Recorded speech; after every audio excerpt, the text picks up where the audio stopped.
It's game week, so I'm going to set my DirectTV satellite up in the yard and make sure it's working. You might want to watch it. Might be able to help you set yours up. Okay, first thing I want to do is go over the equipment I'm using. I'm using the DirectTV Slimline dish, and it's just like the one I've got at my house. So it helps me know, I can compare and make sure my settings are the same as the one at the house, and that's a plus. Okay, the second thing I want to do is set my tripod up, and I want to make sure that it's level and plumb. I put a level on it, and I check both the measurements to make sure it's plumb and the tripod itself is level. Okay, then the next thing you want to do is make sure that you haven't tightened these fittings down all the way.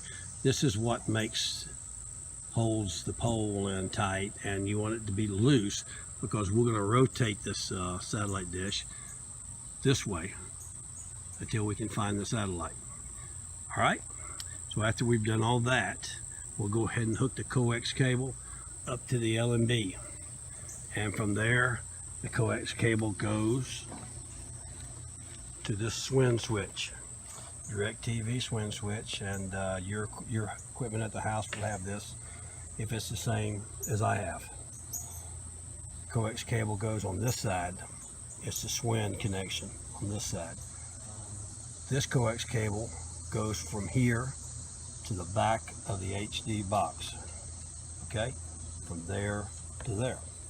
And of course your HD cable goes to the back of the TV, and everything else is pretty much standard. All right, your next step would be to pull out your HD app, DirectTV app on your telephone. It's a satellite finder.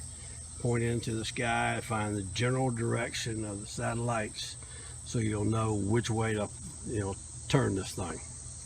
Okay, so you've done that. Go ahead and fire up your box, and the satellites, it will try to find the satellites, and it's not going to be able to, of course, because your satellite dish isn't pointed in the right direction. You'll get this. Okay, don't be upset, that's where you should be. All right, at this point, take your remote.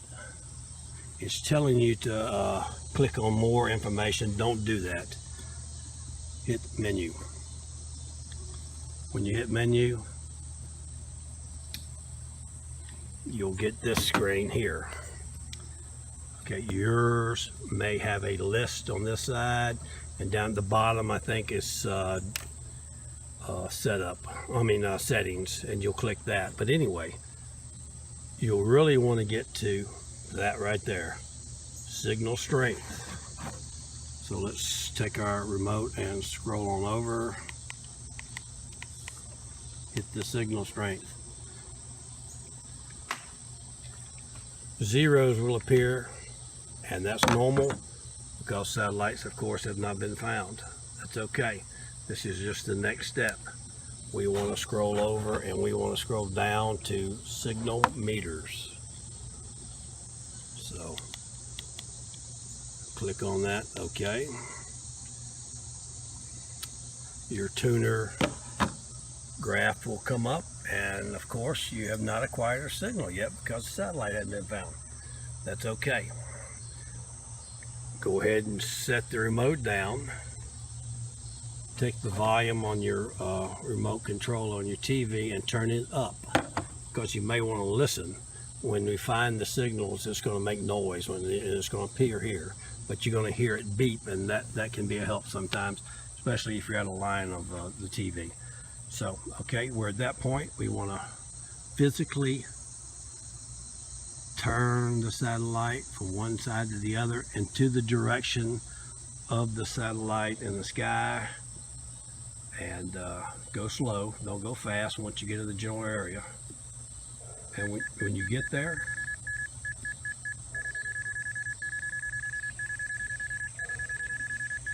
it's going to start beeping. And I've acquired on tuner 1 98%. That's very good. Let's check the other satellites. That one's at 100%. That one's at 98%.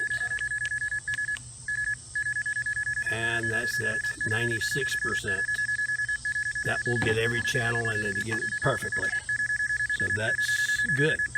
If one of the satellites transponders were not good, say it's around 60%, you just physically turn the satellite dish one way, left or right, very, very slowly until that percentage moves up into the 90s, okay?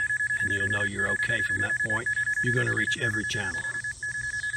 Once we're there, just turn the volume down on the TV. You don't need it anymore. And we're going to get out of here. We're going to click done. We're at a point now to where we can do something. Hit done. Of course, all your satellites are showing up, and they all look very good in the 90s and 100s. Go over here and hit done again. We want to exit out of this. We don't need it anymore. And this is the next screen that I get. It says acquiring guide data. You can sit there for a month and it's going to acquire data. It's not going to do anything. I don't know why, but it just doesn't. At this point, what I do is I totally reboot the box by just cutting the power to it. You can unplug it if you want to. I just cut the power to my switch here. Turn it off. Let it sit for a few minutes. And while it's doing that, take your little tool and come back over here and tighten these down. Don't move this. Just tighten that down to where the wind won't blow it away. Okay? Take a sip of your beer. Come on back over here and cut it back on. And it's going to go through the DirectTV stall, which is about 15 minutes of loading stuff up. Man, it is so slow, but it's part of the process. Don't worry about it. I'm going to be back when the satellite is on, and we'll finish up. All right, we're back up and running, and all the satellite data and channel data is loaded up, and you're more than likely going to get this screen right here, which means that the remote control is not programmed to run the volume on your TV. You can go ahead and just scroll down and click it and follow the instructions, put your model number of your TV. I'm not going to do it because I don't use this TV for Tailgate. So, but if you'll follow those instructions, you'll go ahead and finish up with the complete installation of everything needed to use your remote control with the satellite. I can give you one little tip. Be sure and bring the volume control on your TV. Bring that remote, because you may need it. If you use an inexpensive TV like this one, which it's an Insignia, it may not have the codes to program this remote to the box. So bring this, or you're gonna have a hard time cutting the volume up and down. All right, other than that, everything's good to go. You've got your channels, and you'll be able to watch TV at the tailgate.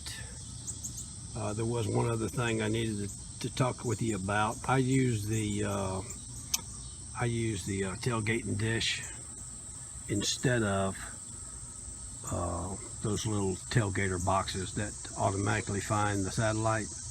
And the only reason I do is because DirectTV does not have a little box, an automatic satellite finder. You can use the dish tailgater and it will work with DirectTV, but you're only going to get standard definition resolution. You're not going to get HD resolution. And I prefer to watch the ball game in 1080p. I'm sure you do too. So think about that. It's easier to get the automatic finders boxes, but you lose something in the quality of the picture. And this is DirectTV only. Okay? So y'all have a good time at the games, and I'll see you. Bye.